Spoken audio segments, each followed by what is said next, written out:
Seorang pria sedang tertidur lelap, tiba-tiba terbangun oleh perasaan basah dan licin. Dia melihat makhluk yang tampak seperti tulang menjilat telapak tangannya, membuatnya ketakutan dan segera menarik kembali lengannya.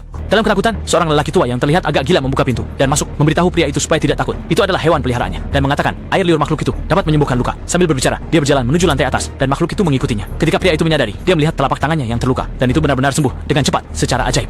Awalnya mengira orang tua itu orang baik, siapa sangka ternyata dia seorang yang menyimpang. Kasihan Putri Duyung siang hari menjadi alat pemuas nafsu orang tua itu. Dan saat malam tiba, dia dikurung di loteng karena suaranya dapat menarik teman-temannya. Baru beberapa menit berlalu, ribuan Putri Duyung menyerang mereka. Pria itu tertegun di tempat, tanpa tahu harus berbuat apa. Tidak menyangka, baru terdampar di pulau ini, sudah mengalami kejadian seperti ini. Belum pernah melihat pemandangan seperti itu. Dia mundur ketakutan. Satu-satunya kesenangan si tua di pulau terpencil itu adalah memburu mereka. Hanya pembunuhan yang terus-menerus dapat menghilangkan kehidupan yang membosankan dan monoton. Setelah beberapa waktu bersama, pria itu menemukan bahwa Putri Duyung tidak seburuk yang dikatakan si tua, malah sedikit menggemaskan. Dan pria itu bahkan memberi nama panggilan untuk Putri Duyung sebagai Xiao Yuer. Secara perlahan, pria itu mulai menyukai Putri Duyung. Dan Putri Duyung juga sangat menyukai pria itu. Bahkan membagikan lobster mentah yang disukainya kepada pria itu. Orang tua yang melihat kejadian ini langsung merasa tidak senang dan segera membentak untuk menghentikan tindakan mereka. Namun, kedua orang itu tidak mengurungkan niat mereka, malah semakin menjadi-jadi. Pada suatu hari, dua orang yang tak bisa menahan perasaan mereka akhirnya melakukan hal yang tak terungkapkan. Sementara si lelaki tua diam-diam mengawasi semuanya di belakang. Merasa dikhianati, dia sangat marah dan untuk membalas dendam pada pria yang mengambil istrinya, si lelaki tua dengan sengaja mengunci pria itu di luar saat ia berburu Putri Duyung, membiarkannya untuk bertahan sendiri.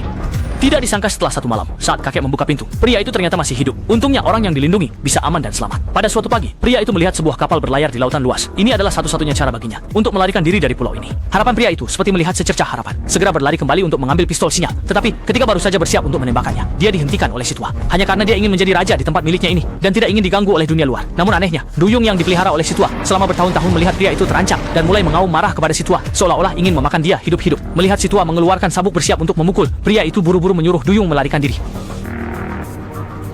Namun, pada saat kritis, orang tua itu langsung merebut pistol sinyal pria tersebut. Kapal jarang datang ke sini. Sekarang pria itu hanya bisa menghabiskan sisa hidupnya di pulau terpencil ini.